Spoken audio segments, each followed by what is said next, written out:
Hello and welcome to Let's See It, the podcast that explores how you can use improv skills in your day-to-day life. I'm Rebecca Tanwin, award-winning voice artist, actor and improviser. And I'm Kiva Murphy, award-winning actress, teacher and co-owner of Barcelona Improv Group. So, let's see it!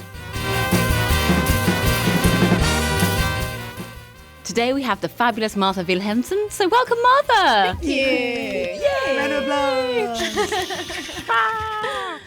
So Marthe, tell us a little bit about who you are, what you do, all that kind of stuff. Okay, yes. So sort of begin with everything. Yeah, so I'm Marthe, Yeah. born and raised in Norway. And I'm assuming that I'm keeping this like improv related. Yes and no. So when I started my at the university, the first weeks, it was like this, a lot of activities and stuff. And then someone brought us to this improv place and I'd never heard about it.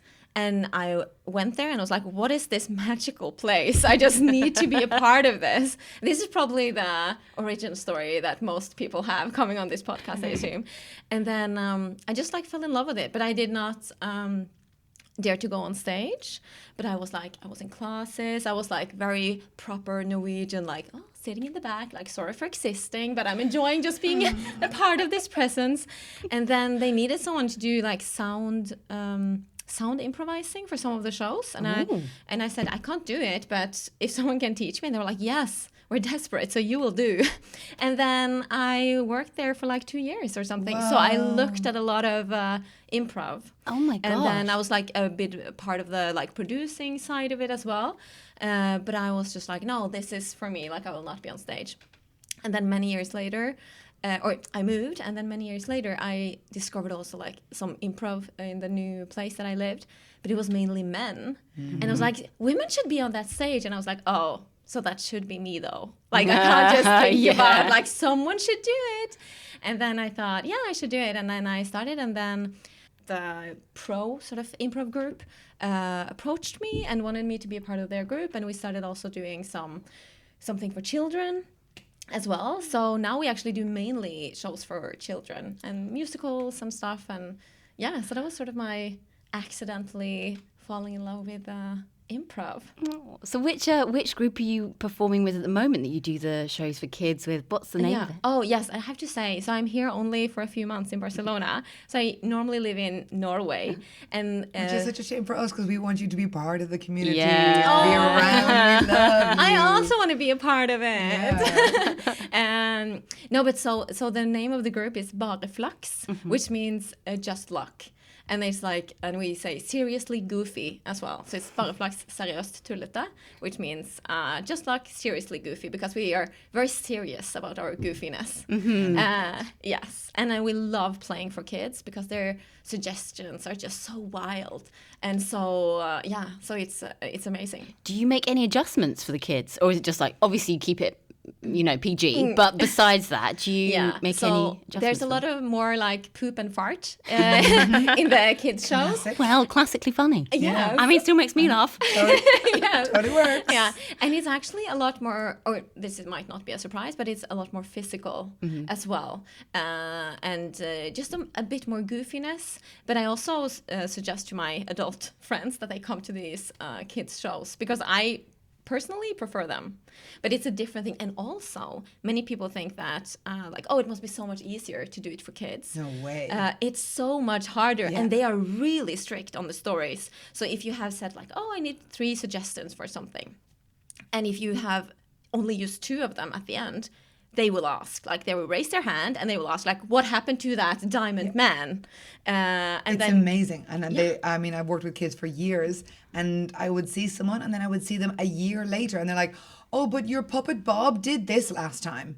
Yeah. And I'm like, I'm doing 100 improvs a day. I have no idea that his name was Bob. His name has also changed in the last year. Yeah. So I can't remember what I did this weekend, let alone what I did in a show. I'm like, he did this and you said this, and these, like, they are so discerning. They're so on top of it. Yeah. I think because their life is stories and they're learning so many new things that they're like, you said a red bear, it's a red bear. Like, it is in their head. Yeah. So they are super strict about these stories, and makes you tight.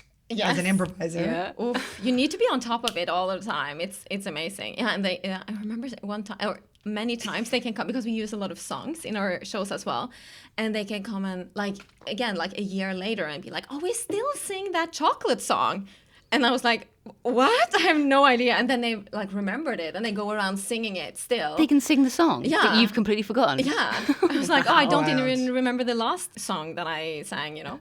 But also I do, because my real job, that's weird to say. My other real job is that I am a PhD student. So I'm a sociologist and I work at the university. So that's also why I'm here. I'm a guest researcher at the university here. And I research climate policy skepticism, and I teach a lot for both teachers in interactive methods, pedagogical methods, and also in sustainable transformation. And I used a lot of the improv sort of premises and methods in my teaching. Wow. Yay. Now that is seriously applying some improv to a big subject. That's fantastic. What kind of, when was the moment you went, oh, I think I could use improv here? Was there a moment that happened, or was it just that you were teaching and it kind of naturally came out? No, it was actually, I realized that I was doing it when I was talking to other teachers as well, because I used to also work as a teacher at the high school. And how many lives have you lived? I mean, you guys can't see her, but she's very young and beautiful and full of acro yoga bruises. Yeah. I'm like, oh, and my other existence, and also my other one. This version of me and this, yeah. I feel like I've lived very many lives, actually. I love that. But yeah, no, it wasn't a moment. It was, or I remember the moment that I realized that I was doing it, because I was talking to some other teachers, and we were talking about like teaching methods or something about that, and they were so shocked about all of the things that I did, and I was like, oh, maybe it isn't so natural to like I have all of these interactive methods all of the time. And so then we're explaining, and now I'm gonna sound a bit I don't know, arrogant or something, but when I heard about what they were doing, I thought like, oh, but that's a bit boring though, if everyone is just like, oh no, I'm up on the, what do you call it, like the screen? The blackboard. Blackboard? Whiteboard, blackboard. Whiteboard? Board. Yeah, the board. The board being boring. And then just like writing things, and then they have to repeat it. And I was like, yeah, but where is the sort of the imagination and where's the exploration? So actually in the beginning of every course that I teach, I say, I'm not a teacher, even though I am actually a teacher, but most people working at the universities are not. I say I'm a facilitator for knowledge exploration. Ooh. Nice. Yes. I like that. I like when you mentioned earlier with this idea of your improv origin story, and I think some people do think that improv is a bit of a superpower, and that once you unlock this thing, like you said, you don't even realize that you're doing it, and it just kind of comes out of you, and you can't help it. Do you ever find that improv sneaks in somewhere that you maybe shouldn't? Oh, where it shouldn't. Or that you didn't expect it? Where it shouldn't? Just throwing the question out. Well, I always say that improv is the one skill that I use in everything. And I feel like that has really, it influenced everything that I do, I think. And it influenced who I am as a person and how I look at life and what I do. Now, this was a very interesting question. I think improv is just like improving my life. I'm very high on improv. But I don't think, it must be if like the people around are not, but that's more about social skills though. Like when to sort of damper it a bit, like, when to pull it a bit down. Be a little less playful. Yeah. I think it's, I mean, it just came into me now, this idea, but I don't think there is a place where improv is not helpful. Because even if you're in a very dour situation, you're at a funeral or someone is not well or something like this, I think actually having a little bit of play and joy can just kind of just open a bit of a fresh air into whatever that space is. I think just people think with all kinds of art forms of like, oh, this art form exists on stage, or this is in this rehearsal room, and then I close the door and I let it go.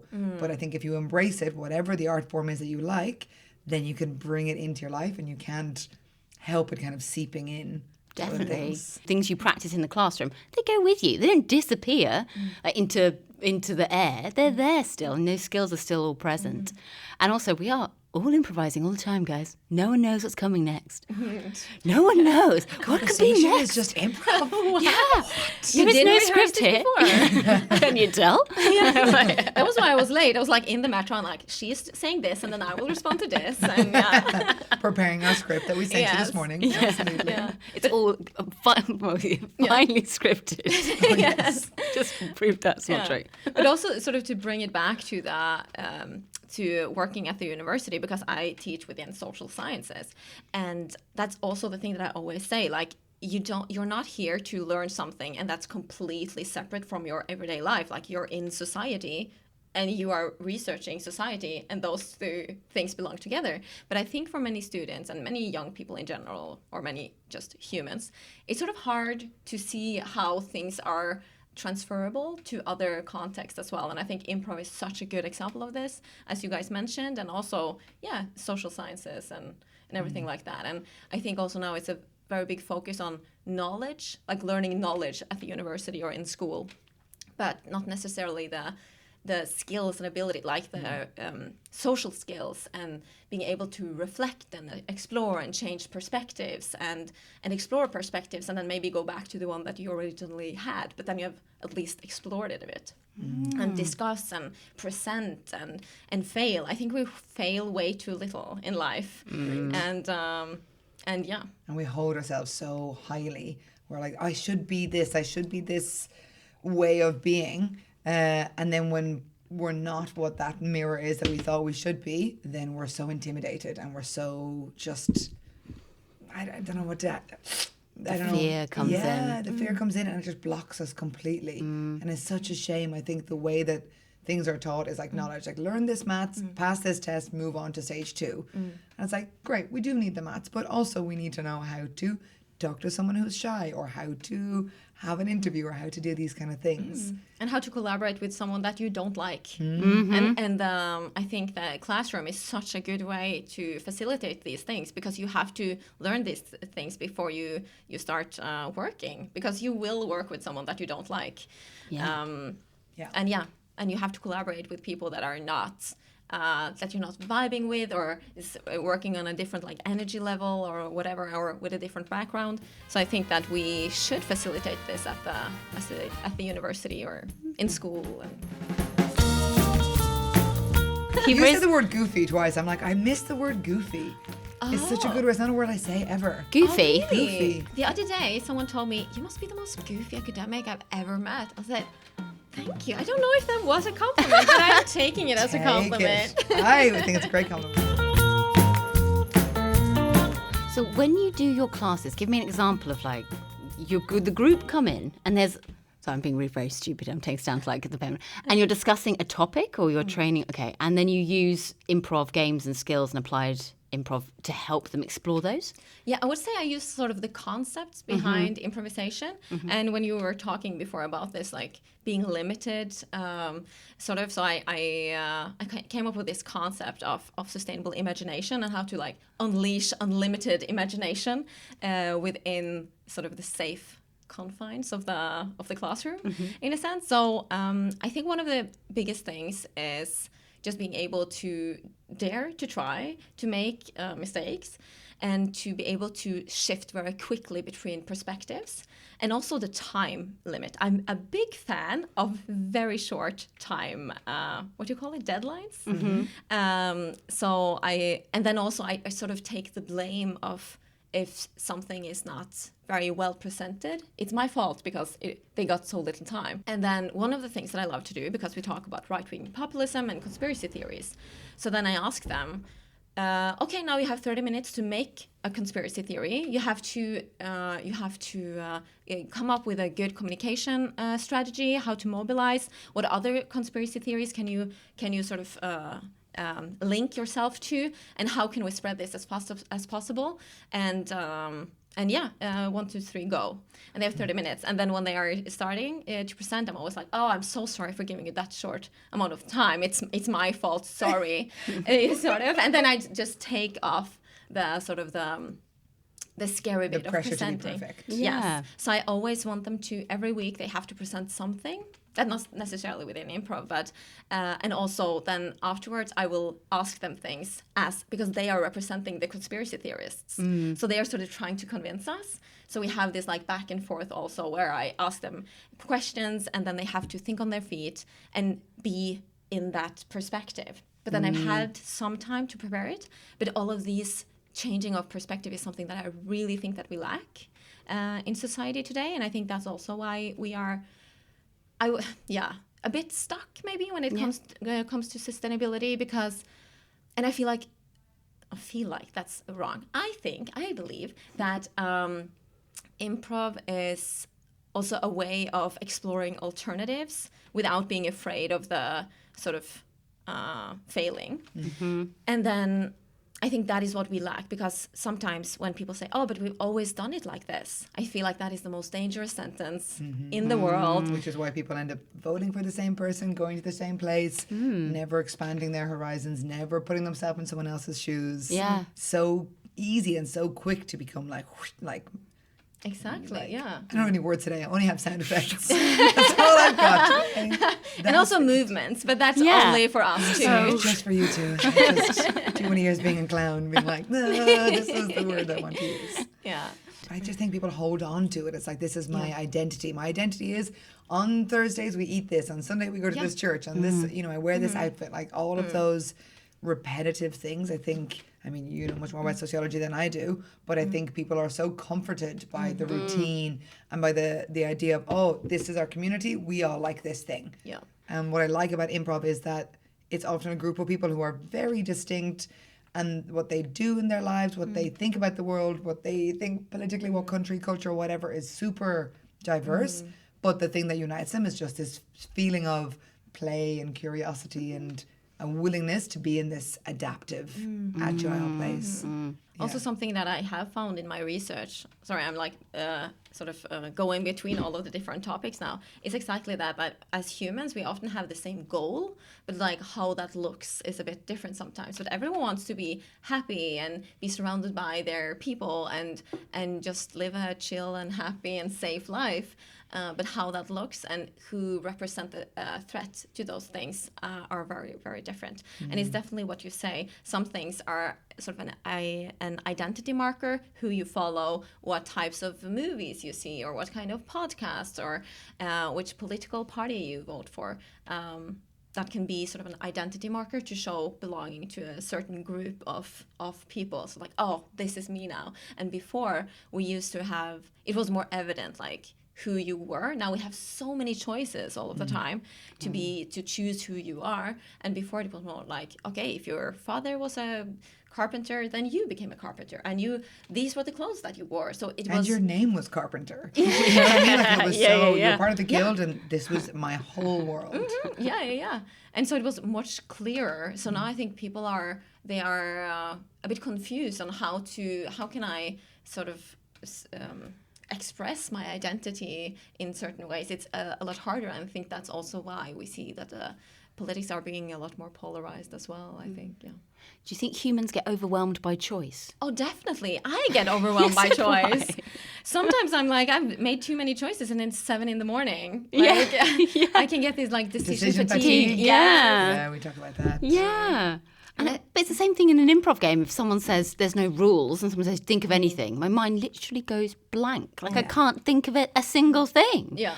Whereas if there's some rules or structure, I'm like, oh, okay. Now I'm comfortable in that. Yeah, because just to say anything in the whole universe just is too much. I know nothing. My brain doesn't work.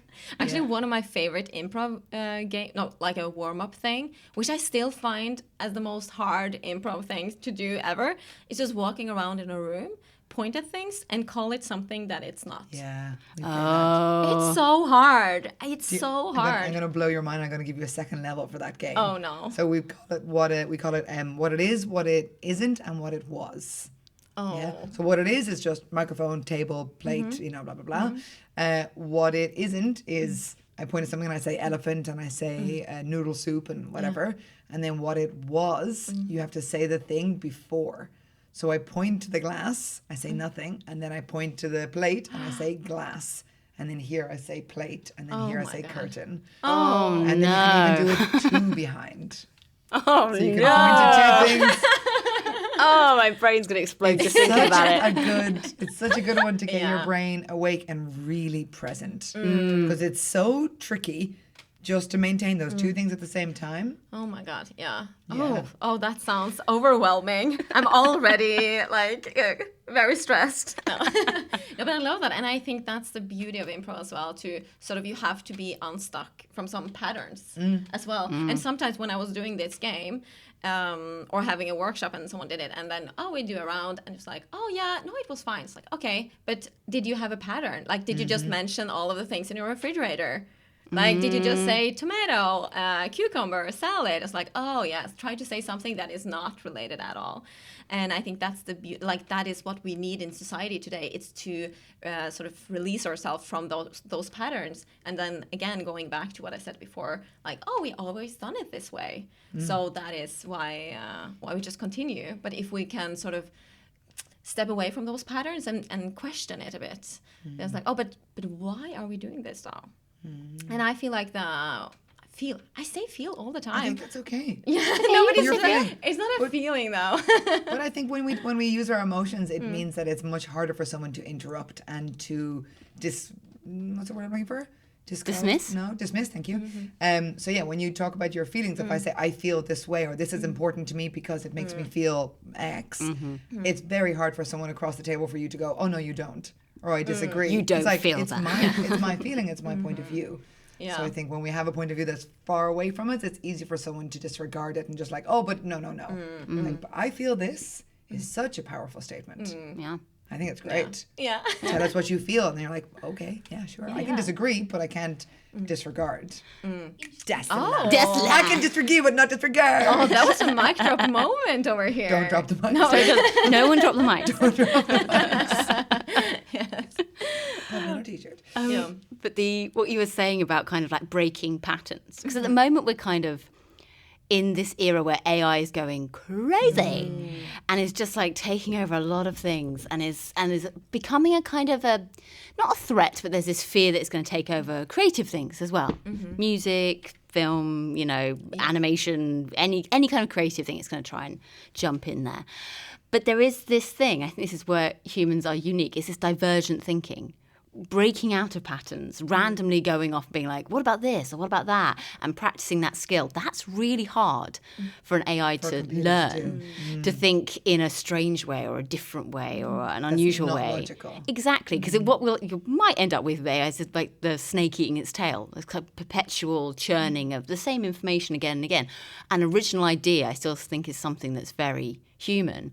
And I think literally playing these games to break up and disrupt those patterns in our own brains really helps expand out those choices from the day to day. Yeah. And Just thought of it now. And while we were chatting. put on our so t-shirt. smart. It was in the script. Did you not read it? But the script had like, be amazed of this fantastic. Yeah. It said, Kiva and Stage Marthe go, direction. Oh my God, tell me more. Yeah. Ooh, that went a different way. That amazement went a different way. That was my feeling. So I'm not disregarding it. yeah. No, but going back to my work, when ChatGPT came, and we were so sort of scared, I would say, at the university, because it was like, how are we going to grade people? Like, how are we going to do this? And what are we going to teach? And I was sort of like, again, I was very confused, because it's such a big thing with artificial intelligence, and it can do so much, and I'm so amazed by it. And but I was also like, but actually a lot of the things that I do, and a lot of the things that I'm already sort of grading is won't be affected by it, because we're very dependent, or in my class, I'm depending a lot on their creativity of my students. So I was like, phew, what a lucky thing that I love this, because it's something that artificial intelligence Can't disrupt. Yeah. And it's very much like they have to decide their individual projects and create them, and it's a very work in progress thing as well. And also I find that they need a lot of help to sort of unleash their creativity, because the first thing that they often ask is, but what do we need for the exam? Which lesson is the most important for the exam? Or I can ask them about their opinions. What do you want us to say? I'm asking specifically about your opinion on something, like that you can't be wrong about this. And I also think that we think a lot about grading the students, and some methods should not be graded. And that's also why I want this build up. So I'm very, when I plan my course, it's very sort of thought through. All of the different steps that they need, because some of them are just so scared of just presenting. And when it's within social science, I feel like we need to be able to express ourselves and also be in discussions and disagree and present. And so I have one method that I use as well, where they are going to design a world, so they can so I'm just going to try to be very quick with this, because it's a big sort of thing. But I just ask them about, then they have already learned a bit about how the world works, and especially in regards to sustainability. I ask them to design a new world, and they don't have to take into consideration the territories that we already have, but they have to, all of the things that humans have made, they don't have to take that into considerations, like borders, etc. But the ocean and the forest, etc., has to be there, and also the amount of people has to be there. Okay. And then they are going to design it, and I give them some sort of, as we talked about as well, with all of these rules. Sometimes it's easier when they have sort of this little square. Yes, I'm saying yes, these are the 3 things that you're focusing on now, and I give them 5 minutes to first individually and then talk in groups. And then I ask them in groups, what did your group talk about? So then it's not what did you think about this? And so it's no pressure on them. And then it's very many steps. And then I ask them to become more and more radical. And then they're going to decide on the most radical suggestion that I have in their group. And interestingly enough, I've done this for a few years in different classes. The one thing that always comes, and how can we make a more sustainable world, is mass murder. And I'm like, whoa. And then that's not the first thing that they say, though. It has to go through some rounds with be more radical, be more. And then it's okay, but who should die? And who should kill them? How should they be killed? Who are deciding this? And then it becomes a question of justice, and then we can explore that together, etc. But they have to defend all of these things. And I have pushed them to be as radical as possible, because I also think that you have to go way out and explore alternatives, and then we can at the end we can tie it together a bit more and let's be a bit more realistic. But the first things that they say when they think they are very radical is just 20% of what they're ending on. And that is why we as teachers, or as knowledge exploration facilitators, need to be able to see this and be very active and push. Because in the beginning they're very often very shy, they just mention things that they have read, etc. But when they have these, when I kind of force them to be creative, and again with very short time frames, sometimes I just give them 1 minute on something, because then they can't. If I give them 1 hour, they will maybe not get better ideas, but they will stress a lot more about it. And often they will actually get not better ideas at all, worse ideas. But when you're just forced to sort of being thrown in there, and then at the end they have to choose 4 or something for really radical ideas, but that might work, but they don't have to be realistic or anything. And then they sort of have to defend it from the different sides, and they have to quickly also adapt and quickly now they said this, now you have to respond to this. Now you will discuss this with another person, and you can use the arguments from another person as well. And in this way we sort of create a joint sort of knowledge base within the class, instead of everyone just working on their own. And again, if they just get 10 seconds to do this, then they just go. And this is something that I would never have had if it wasn't for improv. This and the failing. And I always say to them, if you're more than 70% sure that you will do it right, then you're doing something wrong. Sort of like we need now to be as bold as possible. Yeah. We need to unleash this and dare to be unlimited. This is a great thing because it's having this sort of, it's a safe space for them to explore these ideas that are extreme, ideas that are radical.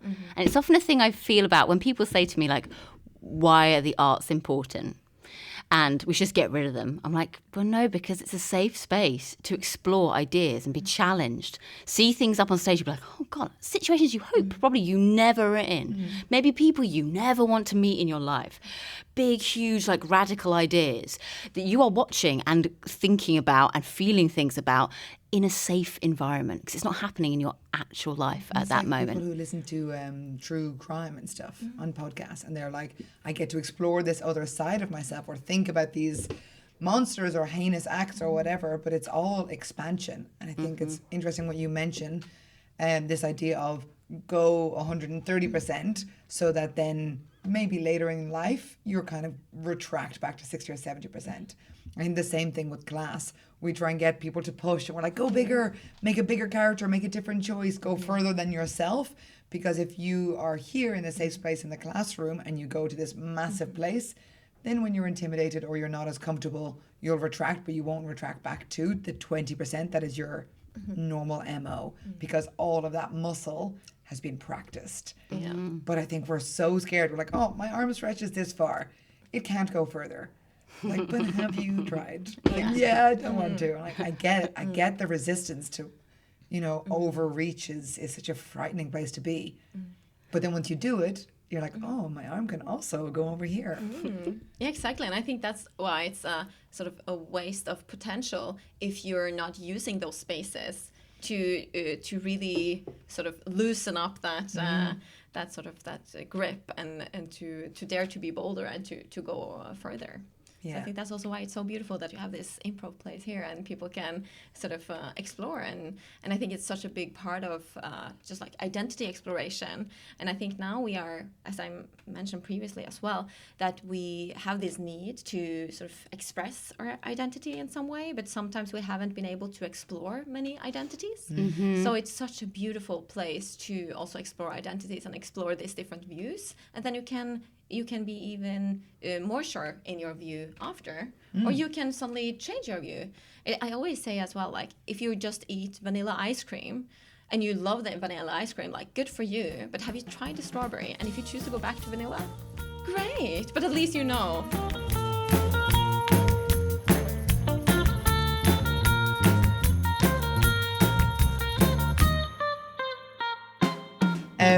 Okay, so I've got a game. Great. I was thinking about what you were mentioning about patterns and getting out of these kind of patterns that are very well trodden and that are very comfortable but also very easy to get stuck in. So we're going to play a competition game between the two of you that is called Word Disassociation. So one of you will say a word, and what you would normally do would then be think of all the words that start with that. So if I say hippopotamus, maybe you think animal, maybe you think jungle, maybe you think mud, water, safari. Yeah, you kind of think of 5 or 10 words probably very quickly, or images. What I'm going to try and get you to do is to think of something that is completely disassociated. So if I say hippopotamus and the next person says chopstick. Yeah. And then the next person with chopstick has to say something again completely disassociated. Yeah, just from the previous one. You don't have to remember all the previous words. Okay, we're not going to do that. The Oh, two wow. steps That's behind. another 2 steps. And then on one hand, and also in song. No. Does it make sense? Yeah. Yeah, and if I see a connection, I'm going to Stop. ding. Great. Just with my mouth, because we don't have a bell. Okay. Yeah, great. Great, I'll give you a word to get started. You can start, Bex. The word to get you started is light bulb. Carpet. Mustard. Kitten. Leaf. Fork. Okay, so what's happening is you're both going so slowly. Oh, Oh, okay. Which All right. one gives you time to think and the other person to prepare. Yeah. Yes. And then what happens when we go that slowly is we go into this kind of judgment. Oh, I should say this. I should say this. I would much rather that you make mistakes Yeah. so that Okay, your muscle is Yeah. working. So just like everything we just talked about. Exactly. Yeah, For 30 minutes. Yeah, Why we basically. love I was improv. like, And then you're like, oh, wait, I'm on the spot. Yeah, okay. For sure. I'm ready. So start again. And the word to get you started, Martha, is sandwich. Hairdresser. crying, Glass. brightness, Cookie. sunshine, Square. bar, Illuminati. eyelash, Reptile. smell, Stomp. grain of sand, Ear. yeah, purple. And Starfish. Yes. 1,000 times better. Oh my god. My brain was really fighting me. Yeah. Sometimes I was wondering, like, is this even a word? But also don't care. Even if it's a sound, totally fine. Yes. But it's interesting. You're both amazing improvisers, and yet still we're like, I'm going to do this properly. I'm going to do this well and show how intelligent I am. Whereas this version, you both were looking at each other instead of looking at the sky. You were both breathing, you were both laughing, you were both smiling. And that place is so much more inspiring. Now, me Yeah. on the outside, I'm not suffering for you trying to do it correctly. Yeah, like this kind of apnea place. But instead, I'm like, yeah, Illuminati. And in my head, I'm going, oh, Illuminati and eyelashes. Like, Yeah. what can I do with that? Yeah. Yeah? Yeah. And that's such a beautiful thing. I always, when I hold workshops, I say two things. Number one, I say three things. Number one, don't be funny. Don't try to be funny. Number two, make your partner the best one on the stage. And number three, you cannot create magic. I cannot create magic. It happens between us. Because I love it when I go on stage and when I'm done, I'm like, I would never be able to do that on my own. I would never, like when we were now also doing this, I was like, where does this word come from? Like, it was so much more fun because I was very surprised by my own words. Yeah. Yeah. I love that. It was cool. Oh, what Thank a you. joy. Fun. That was a very fun Loved day. it. So, do you want to do the? You can do the outro. Great. What's our podcast called? Let's see it. I'm wrong all the time. I always think let's just do it. Always. Okay, that is it from this episode of Just See It. Let's see it. Oh my god. And now I have it like Crusaldo in my head, and I just don't know what it is. Every time, like, I see it coming, I'm like, oh no, it's wrong, it's wrong. Okay, thank you very much for listening to this episode of Let's See It. It's been our pleasure to have you here. Sorry. You're a nightmare. Oh, I actually have something to add. Yeah, go on. Can I do it? Yes. And then you can like rewire your brain a bit. I'll try. No, because we talked about this. I think we talked about it before you started recording, so I'm just gonna mention it again. Because the reason that I'm here, I was actually like I was listening to your podcast, and then I just sent a message to Kiva. I was like, wait, I should just be on this podcast. I think I have something to add, you know? And I don't think I would ever do that, obviously, if I didn't do improv, because this is about improv, but also that ability of just being like, oh yeah, let's go for it. Let's just do it and see if we fail. So that is sort of, I'm not only here to talk about improv, I'm also here as a result of improvising in my life, I think. Yay. God, So I good. love that. I'm so glad. We're so glad you messaged us as well because this has been Yeah. super fascinating. Yeah. I could just, could just carry on talking and talking and talking. Thank you so much. Thank you guys. Okay, great. Thank you so much for listening to this episode of Let's See It. We have had the wonderful Martha here. Give her a round of applause. Thank you for joining us. Anything that we've talked about, we will add to the show notes. Give us a little at. A little, I don't know about it. I don't know. It's always the hardest bit. Bex is just like, no, Kiva, all of it's wrong. Give all us of an it's wrong. at. Give us an at. One of those hashtags. Hashtag blessed. It feels so old. But anytime it comes to social media, I'm like, I don't know, guys. I don't know what to do. Just like us, subscribe, do all those things. Give us a me gusta. Send it to your friends. Share it. Make a poster. Put it in your bedroom. All of the above. Perfect. Thanks very much. Bye. Bye.